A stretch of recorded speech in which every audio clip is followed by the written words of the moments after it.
Dan saya buka kalau ada apa-apa pertanyaan. Any question? Soalan?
Okay, terima kasih. Ada 4 soalan ya. Jadi soalan pertama sama ada penyakit COVID-19 ni bersamaan dengan penyakit HIV. Jadi tak sama. Jadi yang pertama ialah virus yang dikenal pasti ialah coronavirus, iaitu di mana kita lihat ada 7 coronavirus yang menjangkiti manusia. Dan yang kita kenal ialah SARS, contohnya Severe Acute Respiratory Syndrome.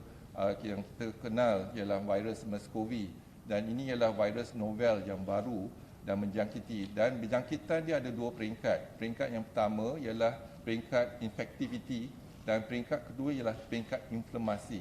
Jadi kalau kita lihat dalam tindakan kita ialah kita cuba elakkan jangkitan tu, iaitu jangkitan daripada droplets, dan bila virus tu masuk ke dalam rongga paru-paru dan sebagainya, mereka akan aktifkan ataupun virus tersebut akan replicate dan masuk dalam sel dan jadi reaksi ataupun tindak balas daripada badan, jadi cytokine release, interleukin semua dan semua sebagainya. Ini mengakibatkan inflamasi dan inflamasi ini menyebabkan kadang-kadang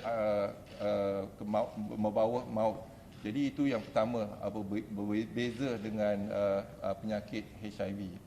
Yang kedua dia isu mengenai kluster. Setakat ni kita dah kenal pasti kluster dan subkluster, ada 25 kluster dan subkluster.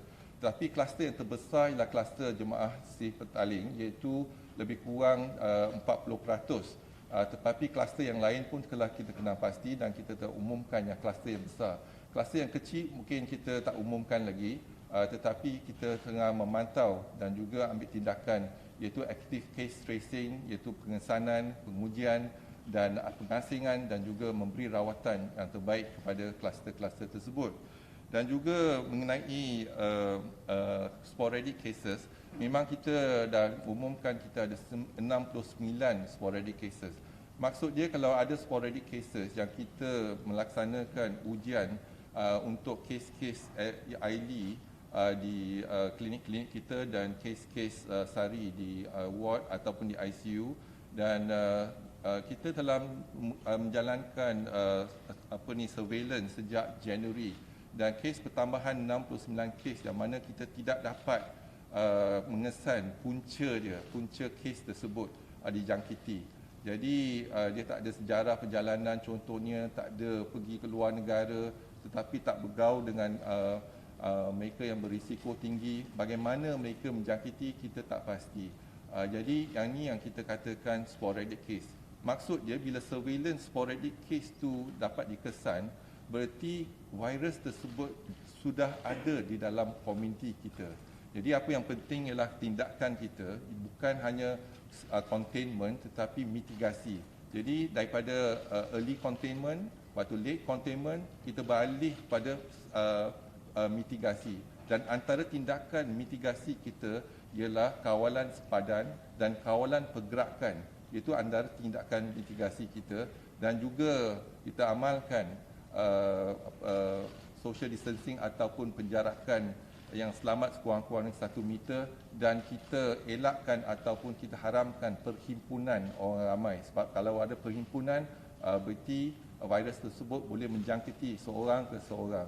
Jadi inilah inisiatif yang telah kita laksanakan, dan kita harap dengan tindakan kita dalam PKP pertama, kedua, menunjukkan kesan yang positif, iaitu di mana sekarang ini kita dapat kawal dari segi tidak ada pertambahan kes yang mendadak, tetapi kita masih berjuang untuk menurunkan kes tersebut.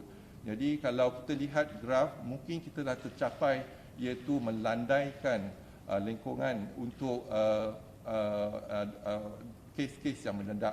Tetapi kita masih dalam perjuangan untuk mengurangkan kes, kalau boleh untuk menamatkan kes jangkitan COVID-19 ini.